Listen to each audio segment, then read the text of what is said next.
the obvious question of how Johnson's convictions square with his fierce loyalty to Donald Trump, a guy who has been married multiple times, paid hush money to a porn star, and joked about grabbing women. I would love to know what passage in the Bible told Johnson to become one of the most important architects behind Trump's effort to overturn the 2020 election. Which passage? Was it God whispering in his ear to ignore the Constitution and disenfranchise millions of voters?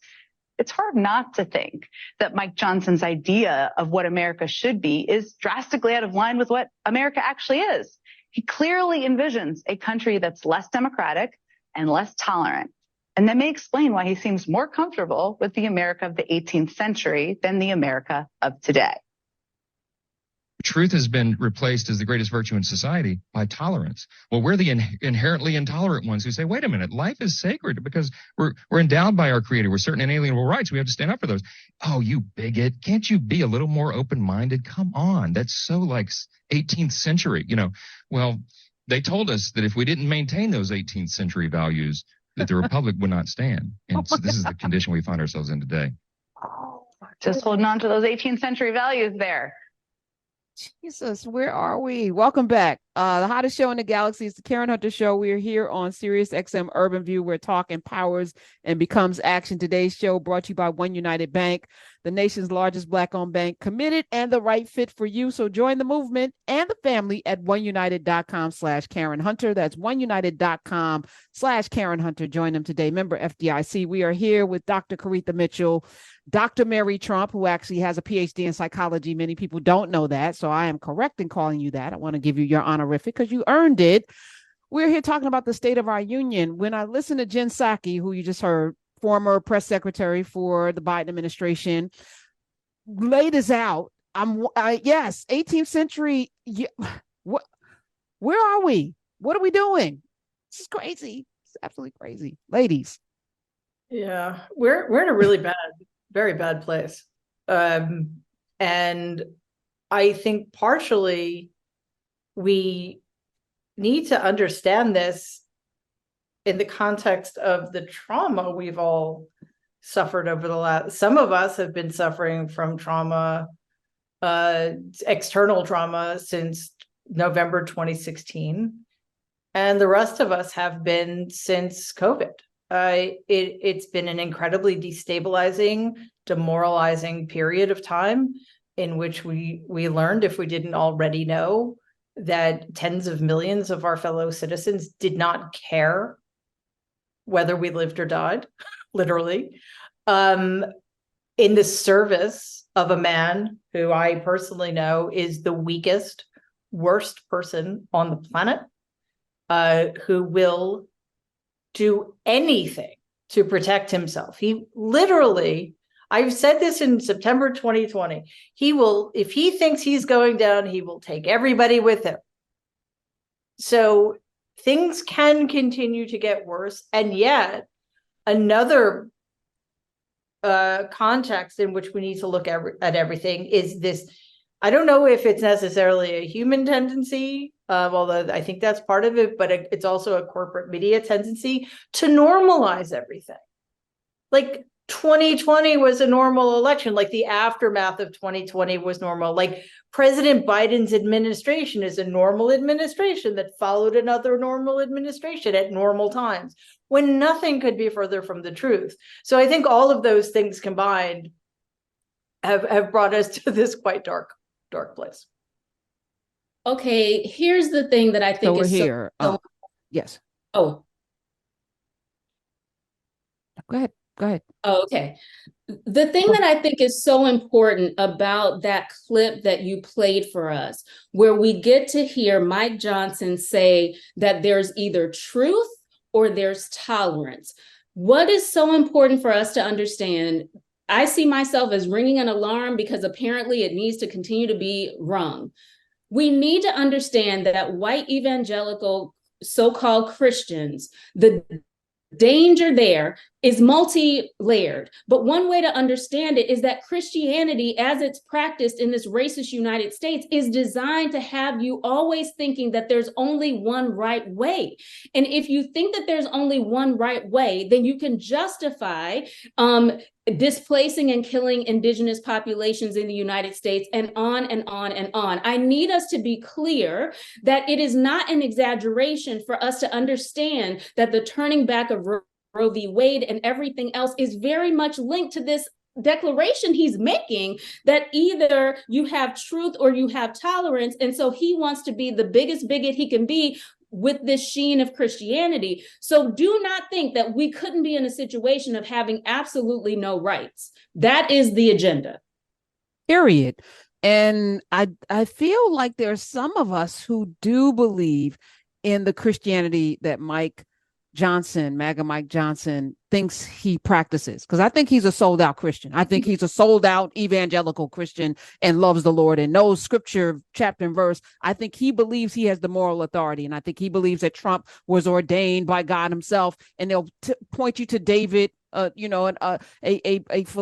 person that sent a man to his death and cheated and slept with his wife, to these imperfect men who were great leaders. Like, they have in their minds already laid up. As somebody that studied the Bible, I'm telling you, this is very dangerous. And the folk like Charlie Kirk is also very dangerous. He tweeted out a couple of days ago, and it got 1.7 million views. He has millions of followers. He said, for years, progressives have chirped happily about the, quote, browning of America. Soon, much sooner than most people realize, America will be a so-called, quote unquote, minority majority country, which really means it will just be a no majority country. He's saying something there. When that happens, will whites be extended all the same, quote unquote, civil rights protections, privileges, and affirmative action advantages that Black and brown Americans receive now? It goes on, but I want to stay right there because we just saw the overturning of affirmative action, which, if you polled most, quote unquote, white Americans, because that's a made up construct, that's a power dynamic, they would believe that they don't have any privilege, that they don't have any advantage of being Americans. And they would be right, because most poor people, most people on welfare, majority of people on welfare are white. Kentucky, the poorest counties in this country are 95 to 99% white.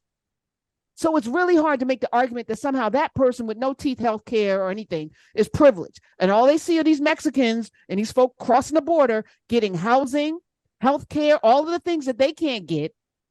And they feel like somehow their taxpayer dollars are paying for this. And it's, and their whiteness is being infringed upon, right? And like I'm a white man, I'm supposed to have these rights.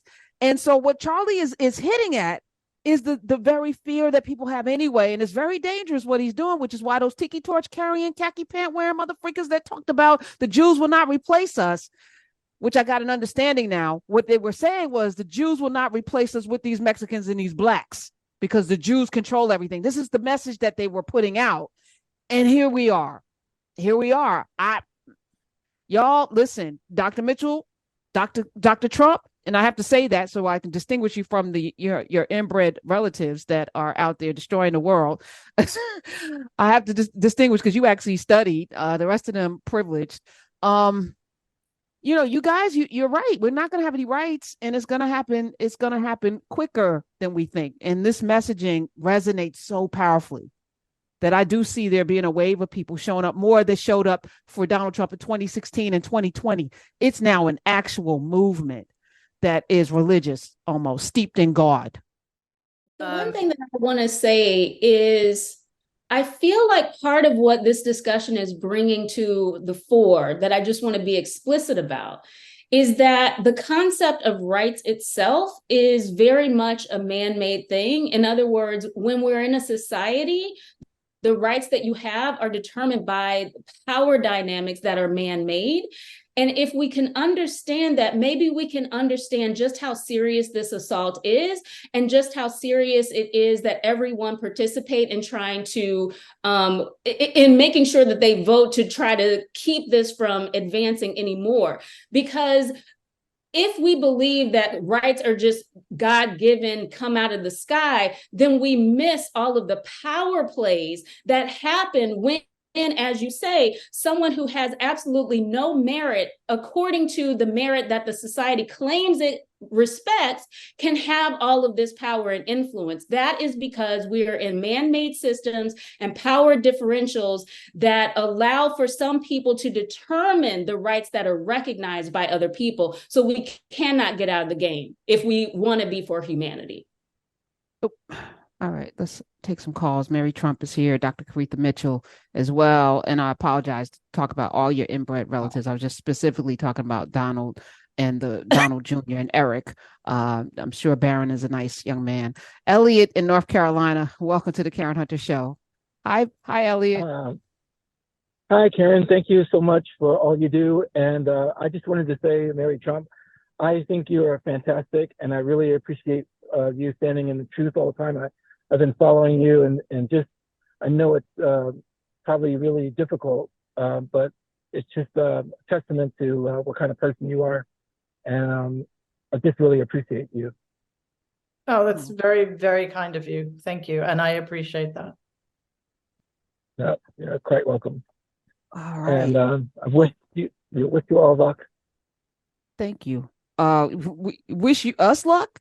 Like I think we're all in this soup together. Let's That's right. He's wishing us luck. Like we only people are gonna be impacted. No, you too, bro.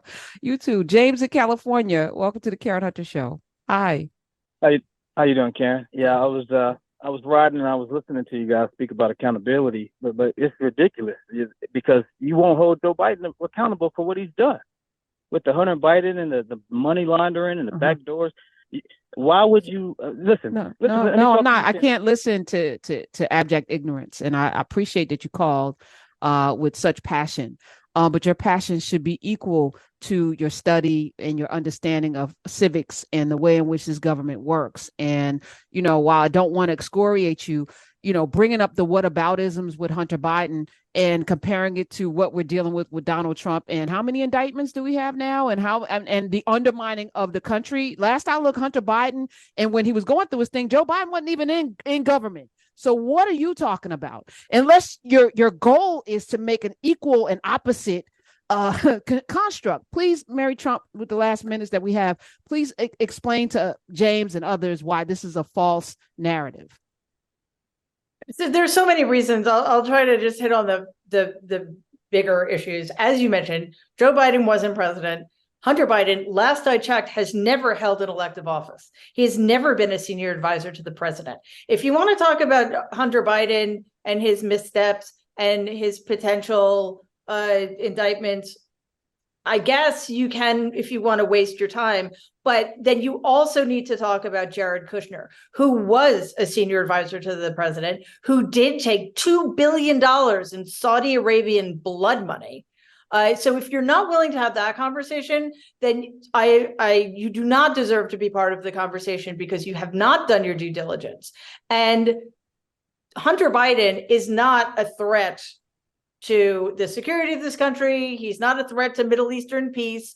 Whereas Donald Trump and the people that he will bring on to his team, who will be infinitely worse than the people he had on during his first administration, will not just destroy this country. He will destroy the Western Democratic Alliance. And I think that's a little bit more important than something Hunter Biden did when he was in the throes of his addiction.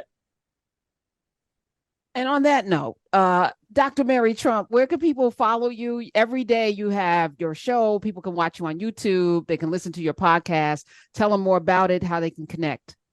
Thank you. I am still on what used to be Twitter it's at Mary L. Trump. And right now I've been focusing a lot on my newsletter, which is The Good in Us. If you just Google my name and Substack, you can get there. My show's been on a bit of a hiatus, but it's where I'm, building out a YouTube platform for that. So it will be the Mary Trump Show with the Nerd Avengers. That will be coming as soon as humanly possible because there's a lot, and you're an honorary Nerd Avenger, so we'll also have to get Dr. Mitchell on there because we need the more our voices are multiplied in as many different formats as possible, the better.